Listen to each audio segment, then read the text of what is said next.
Are you looking for more out of your life? Do you need ideas on how to start new businesses and how to move forward in your own personal life? Well, guess what? You have come to the right radio show. At You Can Overcome Anything podcast show, you will learn and hear from many people from all walks of life who are sharing their challenges, their stories, the habits, and the mind shifts they had to overcome to become who they are today. On top, you will get a chance to connect and see how you can overcome anything by networking and learning about your next move through this radio show. I present to you our great speakers at You Can Overcome Anything podcast show with your host, Cesar Espino.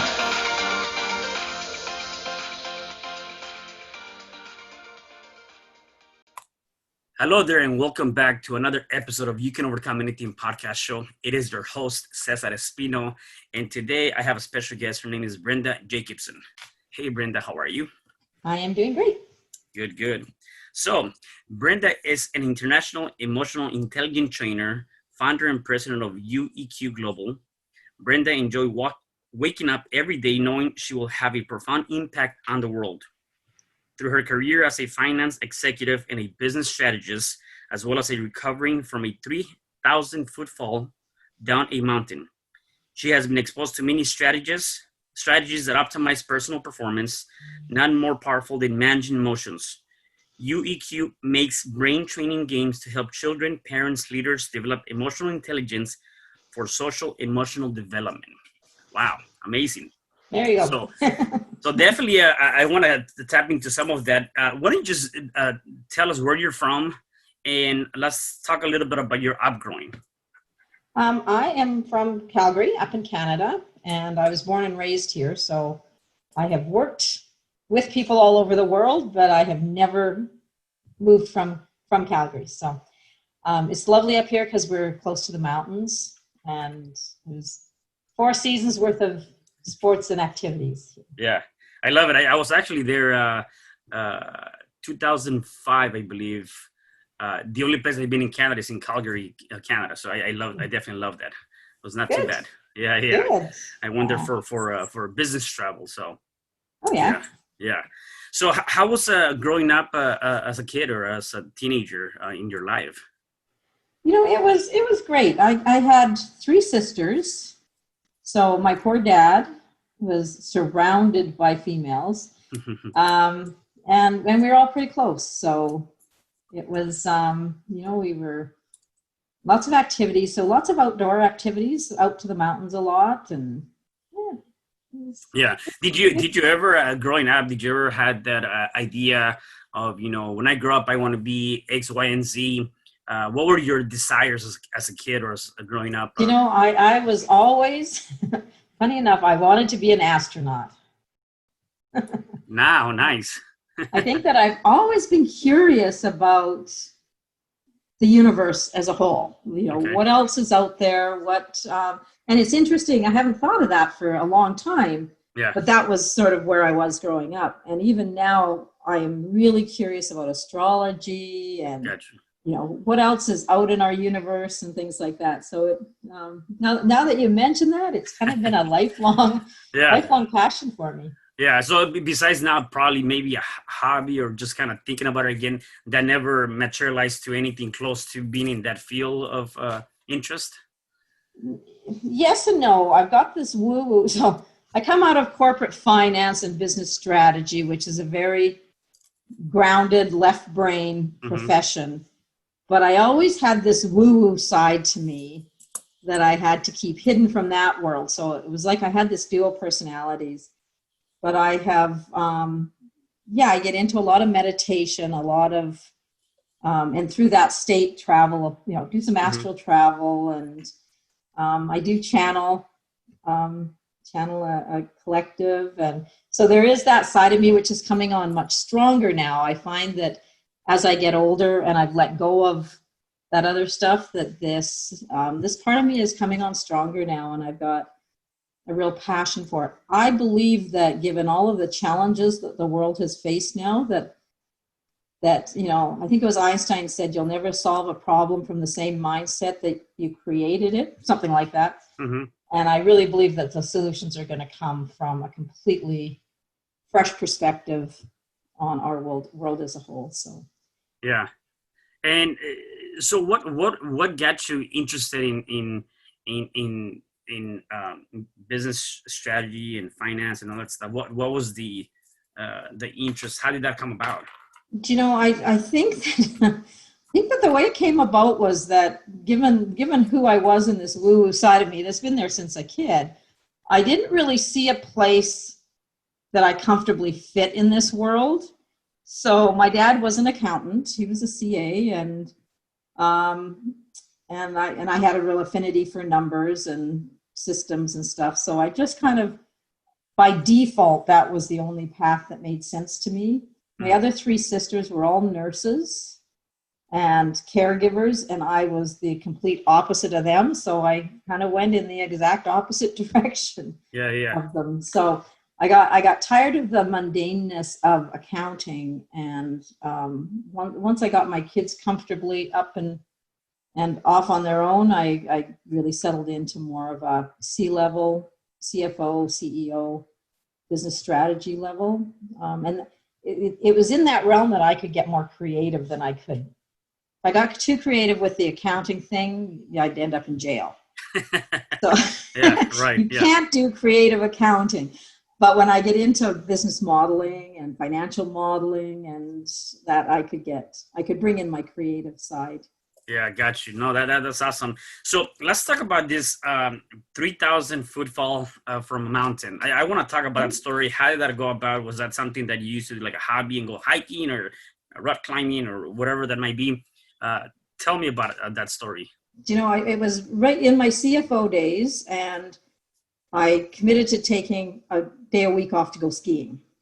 It was my stress relief. So I went up to Banff. I don't know if anybody's familiar with Banff in the Rocky Mountains, and went to the ski resorts. And by 10 o'clock in the morning, I got off a chair it was one of the longest, steepest runs at Lake Louise.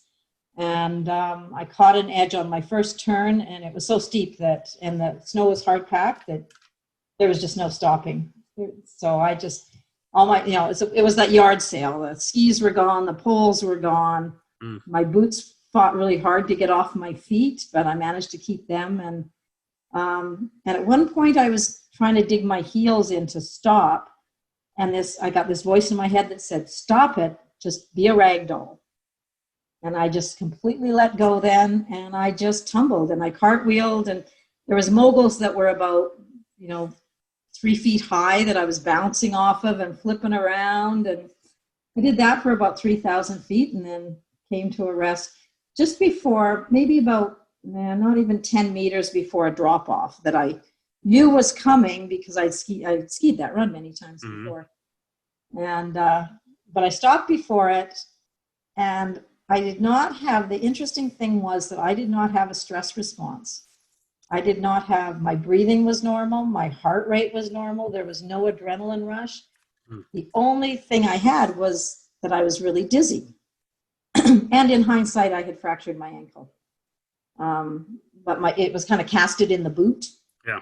So I skied 10 more runs. Wow. What I didn't realize, it took me about 6 months for my body to break down, because what I had done was at C1, where your head sits on your spine, I had knocked my head off by 34 degrees. So my head was sitting crooked, and when the head is crooked, the body works to get under the head. So everything in my system was off. None of my systems were getting signals from the brain to keep them alive. And so everything deteriorated. And about 6 months in, I was in extreme pain, but I didn't connect it to the accident until about a year after the accident, when I was diagnosed that my head was not screwed on straight. And then it was obvious that it came from the accident. But it took me about, by the time I deteriorated there, I could not walk from my living room to my kitchen without resting in my dining room. Like I had no physical strength at all. I couldn't. I had to do the stairs in my condo at crab style, you know, where I was going up and down on my butt for almost 2 years. So it was, I would never do it again. I would never wish it on anybody, but it was probably the best thing that ever happened to me, because it was the piece that got me out of finance, which I was burning out continually on. It got me out of that path and onto this new path. Yeah. That is just so much more powerful, so much more aligned with who I am. Right. And it's interesting to see how, not immediately did you find the symptoms or whatnot. It was really that aftermath, right? Going back to, when you were falling, what do you think it was, that voice? Like, if you were to reflect back right now, what was that you heard this voice in your head? What do you think that was for you? I think it was a higher power. Okay. Because right after that, I felt this warm energy. This is the woo-woo side of me. I felt this warm energy wrap around me. And I felt, even though I was tumbling down the side of a mountain, I felt perfectly protected and perfectly safe. So I know, part of my recovery was that I started painting. I've never picked up a paintbrush in my life. And one of the images that came in a meditation for me to paint is 2 horses running, and behind them are their spirits. And the name of that is Spirit Runs With. And that came from that fall down the mountain. It came from knowing that we're never alone, that I was not alone as I tumbled down the side of that mountain. And knowing that made me know that I was perfectly on the path I was supposed to be on, and that everything would always work out one way or another. So I think that that was what kept the stress response away. Was, I just felt like I was perfectly safe. Yeah. And one thing that I can kind of pick up from that, and it's just an interpretation, and different people can see it differently.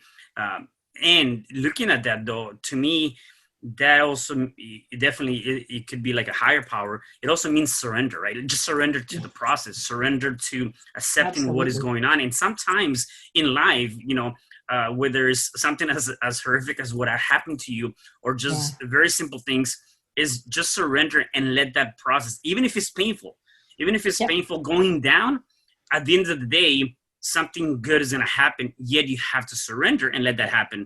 And the other thing too is, it's amazing how, again, with what you went through, and I'm not saying that people should go through that, right? Yet what you went through. Don't do that. Yeah. What you went through, though, there was something great that came out of that, right? From pain, a purpose was born.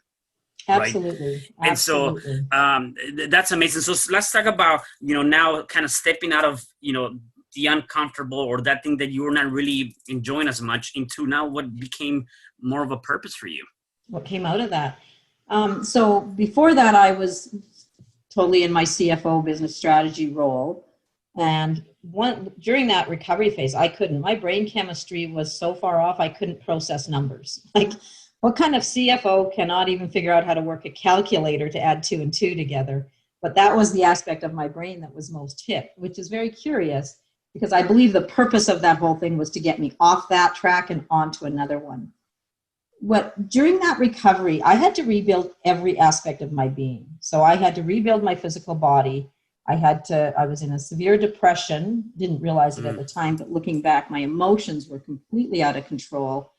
My thought process was crazy. I was very angry at myself and at God and at my guides, and I cut them off. And, physically, mentally, emotionally, spiritually, I had to rebuild.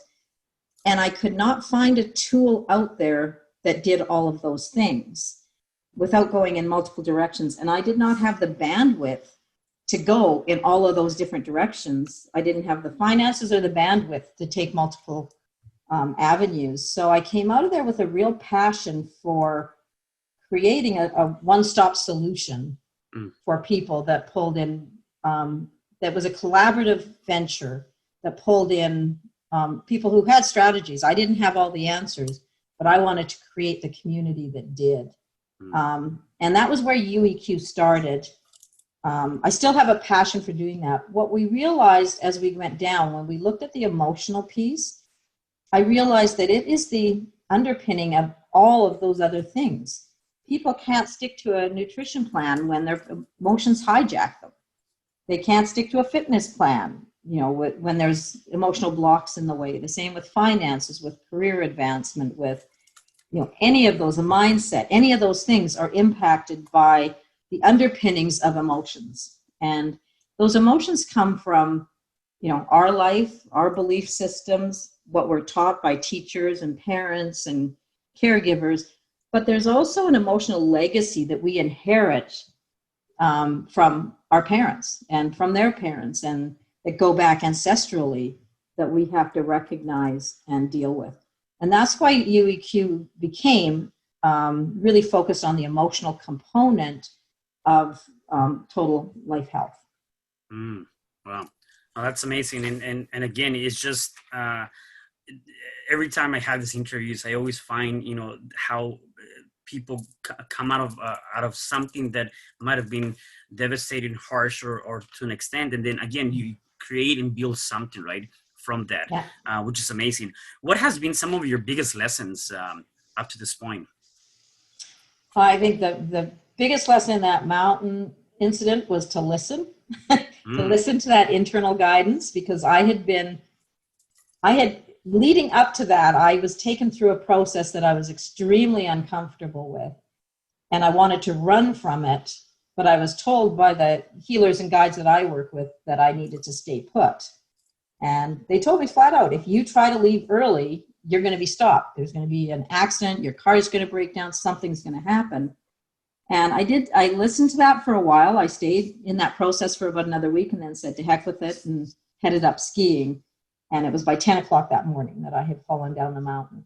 So that was a really big lesson for me, to actually honor that internal voice, that, the subconscious knows so much more than our conscious mind does.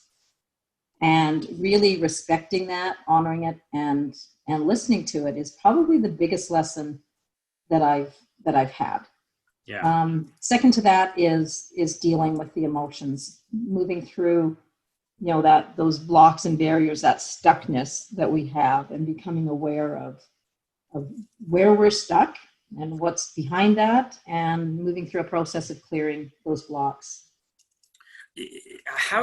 What is one or a couple of ways that you can suggest for the people that are listening or watching us, how they can do more of that, listening to that internal voice, maybe the unconscious mind, because I think that's very powerful, right? I mean, as you mentioned, we have obviously two sides of the brain, or the conscious and the unconscious mind, and we can all tap into the conscious mind. That's the logical side of it. That's what we're doing right now. The unconscious mind is the other part of the brain that it is a little bit hard for us to tap into, or even that voice, or that greater power. What would be something that you think we can do to really start listening to that, or start practicing that, or getting to that voice? I think that the most powerful thing that you can do is stillness, and that the best way to do that is through meditation. And it doesn't even have to be a long time. When I work with people, the first thing that I do is get them to quiet their mind, because we've all got that monkey mind going on where, no matter how hard we try, we can't shut the thing up. Mm-hmm. And it will hijack every other process in our life. So if you can just quiet that for 15 minutes a day, it's amazing how life will expand for you. The awareness that comes from that, because as soon as that conscious mind is still, the subconscious comes right up and becomes very obvious. The way that I start people out in that process is very simply just having them do what I call box breathing. So it's just breathing in. I start them to a count of 4. So breathe into the count of 4, hold to the count of 4, breathe out to the count of 4, and hold to the count of 4. And when you do that and you count, it distracts the conscious mind. So your conscious mind can't think of something else when you're thinking 1, 2, 3, 4, 1, 2, 3, 4. And it gets into such a nice flow for people. And after about, I see people changing after about 4 breaths, like 4 boxes. But really, if you did about 10 of them, you would see that your conscious mind has completely quieted down, and I did this. I did this with. I am a certified scuba diver, and I shouldn't be. I am scared of water, and I panic when I go out there. So I get all my equipment on. I seem to be okay when I get down, but at the surface, I go into complete panic mode. And I'm usually, when I go out with a group, I'm usually the one that makes everybody go up early because I've sucked through so much of my air by hyperventilating. So this one day I went out and I thought, okay, I know better than this. I know how to calm myself. So I just started my box breathing. And for most of that dive, I just did my box breathing. And it was amazing. The state that I got into where the colors were just so vibrant. And when you're diving and you have the regulator in, the only thing you can hear is your breath. That's the only thing that you can consciously hear.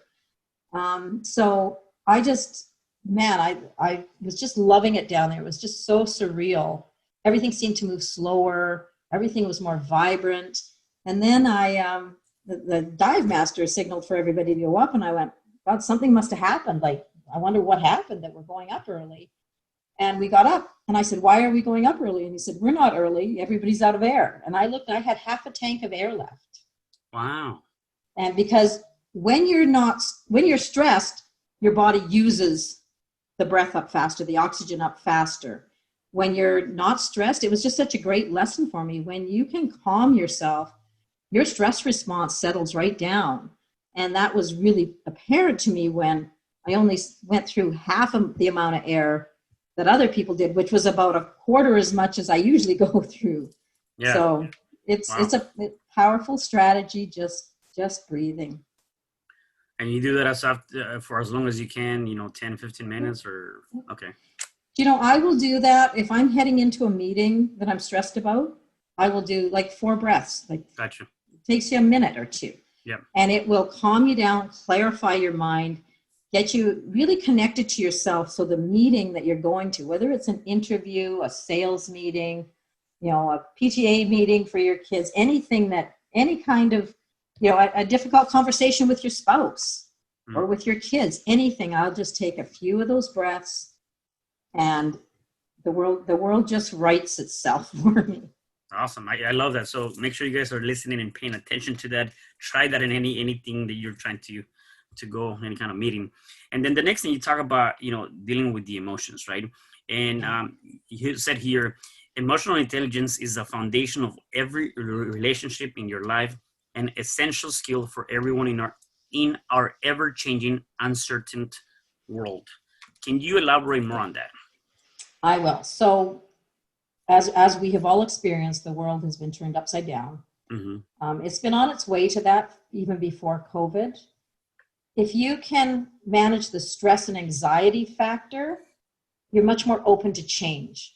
So you're much more resilient when change does come because you're so tapped into your whole self, to that inner self that knows that everything is right in the world.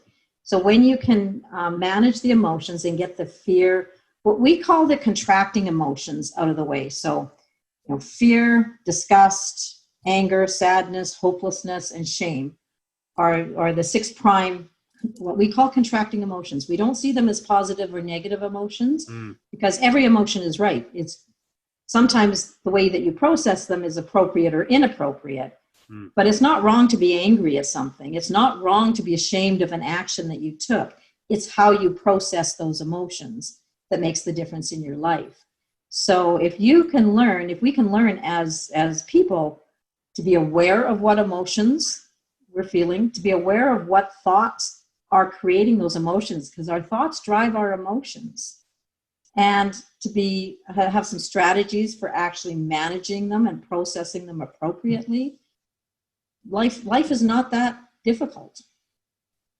So yeah, and I do believe that a lot of it comes down to, you're right, like the emotions, how we really react to those emotions. And one thing that I've seen with many different people is that a lot of times, we're carrying those emotions from when we were kids, right? And absolutely, as many of you will know, between the ages of 0 and 7, whatever you intake during those years, the brain is going to really sponge all of that, right? And so unless you're working through those emotional hurdles throughout your life, you're going to carry that even without knowing that. So how do we, start working on those, as you mentioned, contracting those emotions? How do we do that?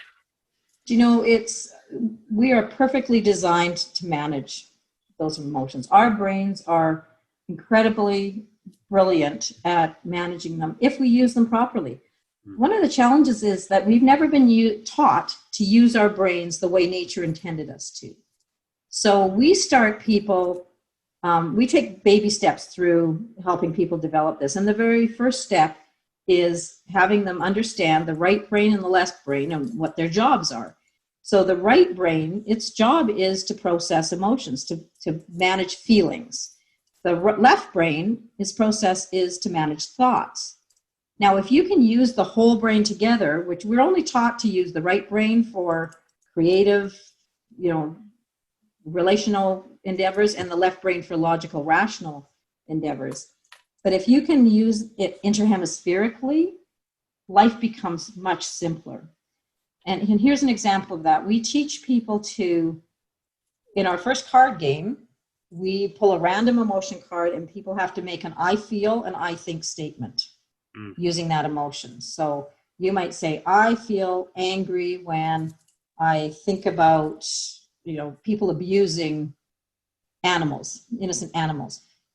Doesn't matter what you say, but when you say, I feel and give an emotion, a feeling, the right brain is very happy.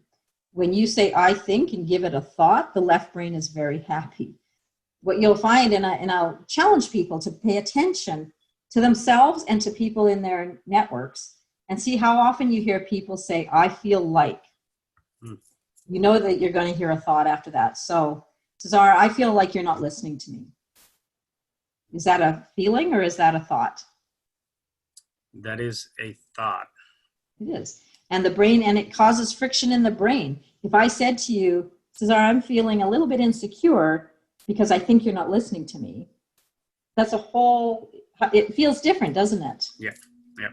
So when you say, I feel like you're not listening to me, you just put the blame on that person and their defenses jump up and they don't hear anything after that because they're busy in their mind trying to defend themselves.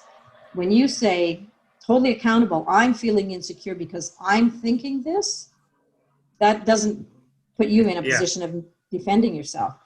Simple strategies like that, it's absolutely magical. We get this all the time, people saying it's like magic, how it rights relationships because people aren't defensive. And now you're able to have really, really productive conversations with any relationship you have. I was playing this card game with, then she was my 7-year-old granddaughter, and she pulled annoyed. And she said, I feel annoyed when brother and sister start singing. And I said, because? And she says, because it's annoying. And I said, because you think? And she said, oh yeah, because I think they're never going to stop. And I said, great. I said, if you thought that they were going to stop after one song, how would you feel? And she said, oh, well, then I wouldn't be annoyed. And I said, so is it their singing that's making you feel annoyed, or is it what you're thinking about their singing? And she said, oh, I guess it's what they're thinking, or what I'm thinking. And I said, so if you don't like feeling annoyed, what could you do? Well, I could think something different. And I said, great, that's a 7-year-old. She gets it. It makes perfect sense. We have C-level executives that we work with that don't get it until they experience that. And they're going, oh my God, it's so simple. Yeah. It's so simple. It changes your life. That one little strategy changes your life. Got it. So this brain training games that you have to help children, parents, leaders, is that something that anyone can pick up at a store, or it's just really directly from you or your company? We sell them online. So we sell them direct off our website. The games are pretty self-explanatory. However, we do find that the games do all the work. If you just play the games right, you don't have to know right brain, left brain, any of the brain science. We do find that when people get the kind of profound results that they get, they come back saying, why is this happening? What is what's going on in my head. I want to understand it. So we have some training. We have a training program that helps people understand how to use it, how to deepen it, how to go deeper. We also have on our homepage of our website, there's a calendar of public events. People can just pop on at any of those events. There's a few that, I think like 90% of them say free event. There's a few that are for certification, but they just click on those events and come in and play games. Yeah. They're free. We can have great conversations with people and explain these games and the impact they have. And then people come on the games and they go, oh my God, I had no idea how powerful these were. And I'm going, but I told you, I was so clear about it. I explained it so well. You can't explain the impact that these games have on people. They have to come on and experience them. So we do it for an hour. Each of those sessions is an hour. Random people show up. You never know what game you're going to play, because we have about 30 some games now. So you could play any of 11 games generally in those things that we will play. There'll be different people show up. You'll have a different trainer. We have people that come on regularly. They've probably been to 20 different 20 different gameplays. Yeah. Most of them have signed up for the program along the way, but it's not, you don't have to. You can just come on and experience them. Yeah. And it is definitely fascinating for me. And a lot of it comes down to just how powerful the brain is. And when you're able to tap into that, it's just amazing. And so, for me, I've studied NLP, I'm NLP practitioner. And so when you study some of those tools, attributes, and just really the study of the neuro-linguistic part of that is like, it is very amazing as to what you're able to do, right? And so one thing that you have here for those that are listening and watching is you'll be given a free mini course in Neuro-Gamification to get an idea on how to train your brain for emotional intelligence. How can people get a hold of that course? Right on our website, which is you-eq.com. So it's pretty easy.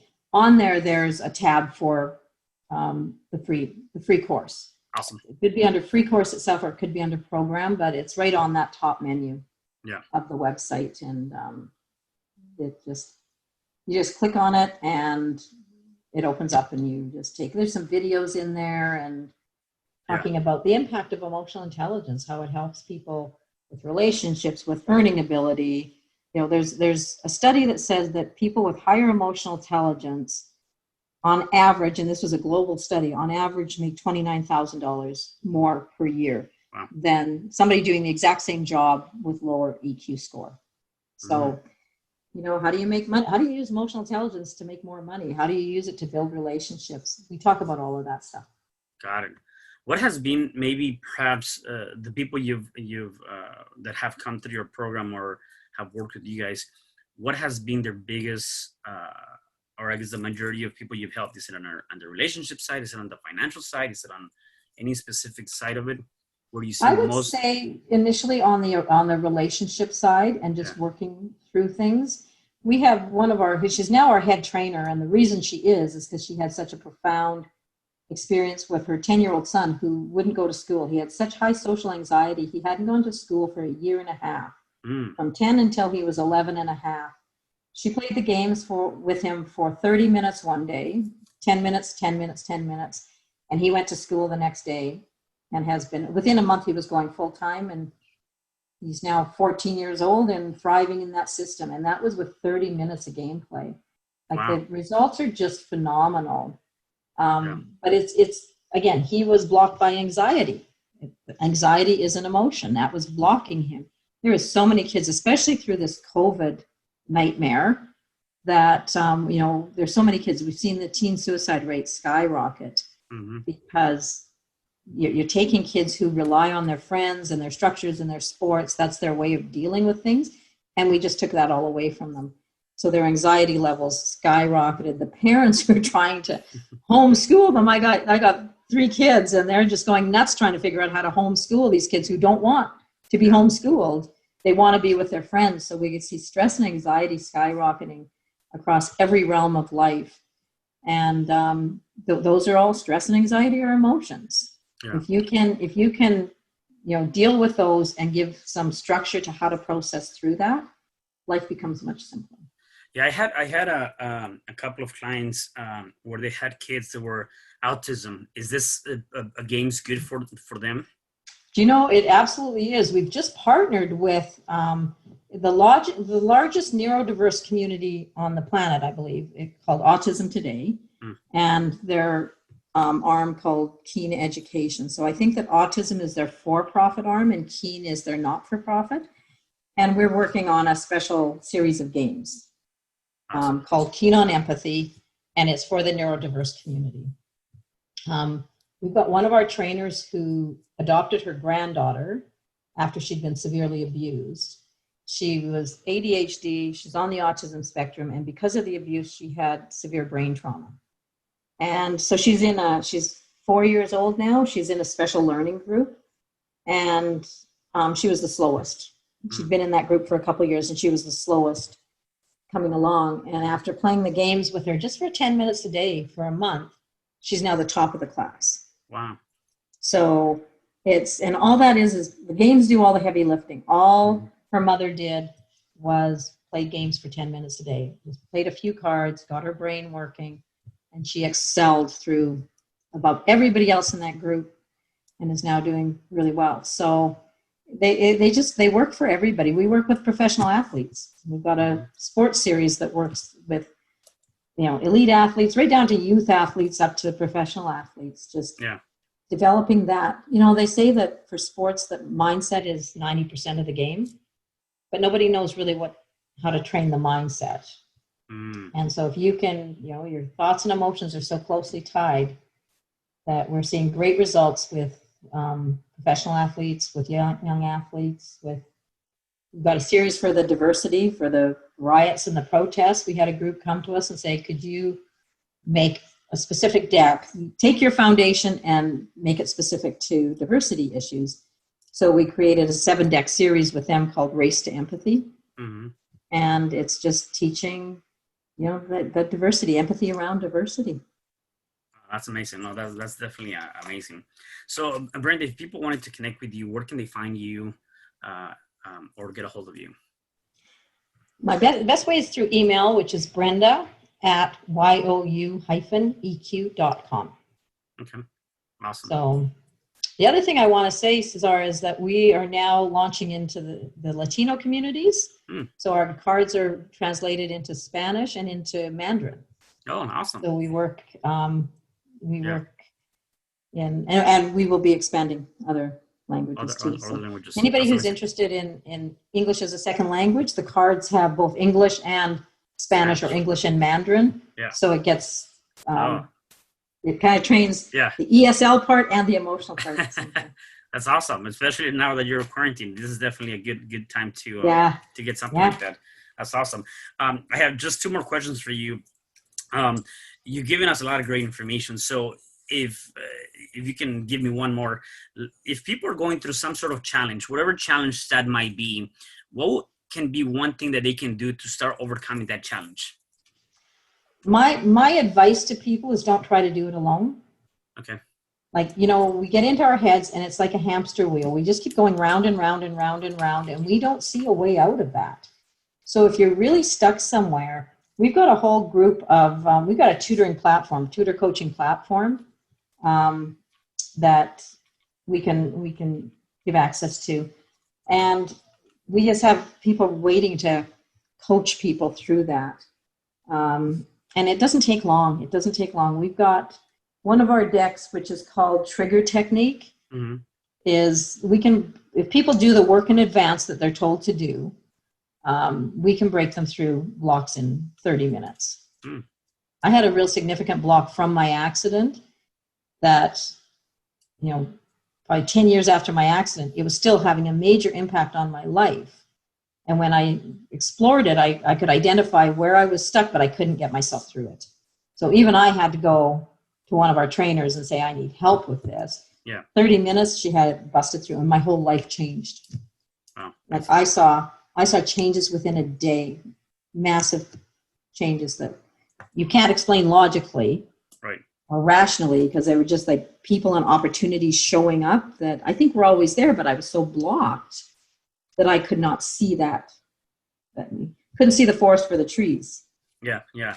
It's amazing. I think that once you as a person are willing to do something different, or you're open to the idea, even if you don't know it altogether, the brain is so powerful that you can definitely change, pretty rapidly, right? I mean, it comes down to, I always talk about this, it comes down to just decide, just making that one decision, or making a small choice can really impact the rest of your trajectory. Like if you said, Absolutely. I had enough, I'm not going to smoke anymore. It is a process, except it was that first decision of, I'm not going to smoke anymore, then you're not going to smoke anymore, right? And so it's amazing how you can tap into that. Absolutely. Another powerful strategy that I can give to people that I use all the time is, before I go to bed at night, if I've got a challenge that I can't get by, like quitting smoking, I will ask my the subconscious does not go to sleep. Conscious mind goes to sleep. But what I ask is, what would it take? And that's the most powerful way to start it. What would it take for me to quit smoking? And then I go to bed and I forget about it. I go to bed, the conscious mind goes to sleep, but the subconscious mind loves questions. So it will spend that whole night that you're sleeping and rejuvenating. Your subconscious is out looking for answers to the question that you pose to it. And when you wake up the next morning, all of a sudden, something will happen. A non-smoking program will come along, or you just won't feel like smoking, or a coach comes along that's going to help you through it, or hypnotherapy or NLP, any of those things will come to you, and you just have to watch it. And generally it'll show up within 3 days. It depends on the complexity of that. But I will do that every night. I would just ask a question. What would it take? Just curiosity. What would it take for me to overcome this challenge? And it's a powerful strategy. It takes you like 10 seconds. I love that. I definitely love that strategy. And that's definitely amazing. Just asking the unconscious mind. So, that's definitely good. So, Brenda, is there anything else that you want to say before I let you go? I don't think so. I think you've covered it all. I just want to say thank you. Thank you for giving me the opportunity. My goal really is to change the world. Yeah. And I think that we're going to do that by getting people, in touch with their emotions and their empathy, and developing some of these skills. So I appreciate the opportunity to chat with you and your audience. Yeah, definitely. No, I appreciate you being here. So thank you so much for being here, Brenda. And for the rest of you guys, do me a favor. Please make sure that you check us out on your favorite podcast platform. You can also find us on YouTube. Please come here, comment, share, subscribe to this podcast. And I'll see you guys at the next episode of You Can Overcome Anything podcast show. Goodbye. Hi, I'm Cesar Espino, real estate investor, business coach, and consultant, and author of the book, You Can Overcome Anything, Even When the World Says No. My number is 424-501-6046. In my book, I talk about making the necessary changes to shift your mind for prosperity and certainty. Pick up your copy at Amazon. I also love helping families with their real estate and can purchase your house fast and all cash. Follow me on Instagram, Facebook, and LinkedIn. My number is 424-501-6046. Thank you for having me today. I am so glad you've tuned into this podcast. You can find me at your favorite podcast platform where you can like, subscribe, comment, and share. And to learn more about myself, my services, you can find me at www.cesarrespino.com, or you can also find me at your social media. Thanks for joining me, and I am looking forward to having you at the next episode. And know you truly can overcome anything.